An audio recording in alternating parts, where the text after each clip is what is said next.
Hi everyone! So today mag-house tour tayo. Ito yung pinagkabisihan ko last year, kaya hindi ako masyadong nag-upload ng video. By the way, dito tayo sa bandang Niagara Region, Canada. So, itong townhouse na to, meron siyang isang parking at meron siyang 5 bedrooms. And yun nga, last year pa ito, kaso nga lang wala akong time na mag-upload ng video. So, ito yung pinaka main level niya. So, dito meron siyang, dito sa side, meron siyang storage area. So, ayan yung lagayan ng mga sapatos. Tapos, ito naman yung living area. So, maliit ang living room. Kasi open concept, kasali na yung dining area. Tapos, dito naman ang likod. So, dyan, may storage room. Pwedeng mag-garden ng kahit maliit. And ito yung dining area. So, open concept siya. And then, yun, okay, papakita ko sa inyo. Ito yung kitchen naman. So, ito yung nagustuhan ko dito sa kitchen kasi ang daming storage.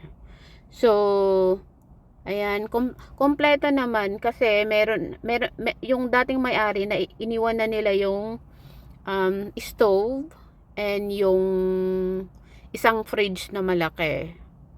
So, kumbaga, yung mga binili ko lang ng mga gamit dito is yung mga microwave, rice cooker, saka yung mga gamit sa kitchen. So, itong malaki iniwan nila yan.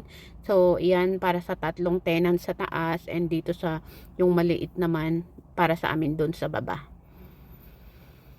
Alright, so ngayon pupunta tayo sa taas.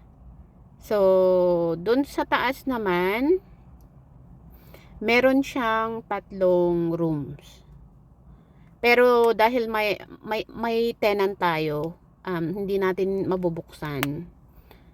So, papakita ko lang sa inyo. Ito yung hallway.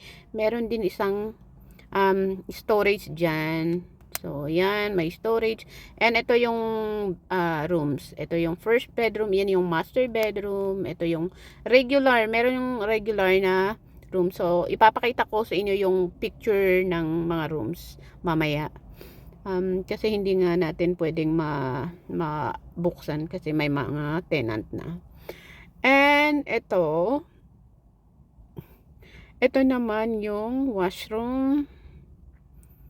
So, ayun, kompleto naman. Naiwan din ng dating may-ari yung mga cabinet nandyan. Alright? So, ito naman yung papuntang basement.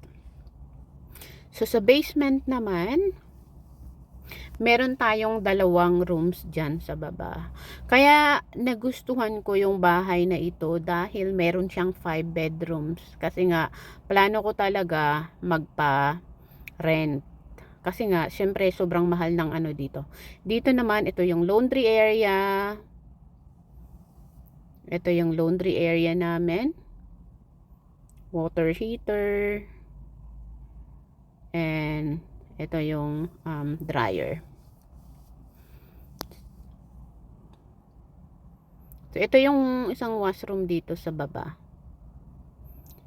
And then, punta tayo. Ito, meron ding isang storage room. So, yun nga, maraming storage naman. Kaya, yun, nagkasya lahat ng gamit. Ito yung isang room, pero para sa tenant yan. Hindi ko na yun i-open kasi meron nga, nagre-rent na doon. So, ipinapakita ko, ito yung room. Ito yung ginagamit kong room dito sa basement. So, meron siyang, malaki naman yung room. Actually, doon sana ako sa taas. Kaso nga lang, ginib up ko yun. Kasi yung nagre-rent doon, mga magkakaibigan. So, ayun, ako na lang ang bumaba dito sa basement. Malaki naman yung basement dito. Sa next na video natin, ipakita ko yung mga requirements, paano nag-acquire ng bahay dito sa Canada. Thank you for watching. God bless.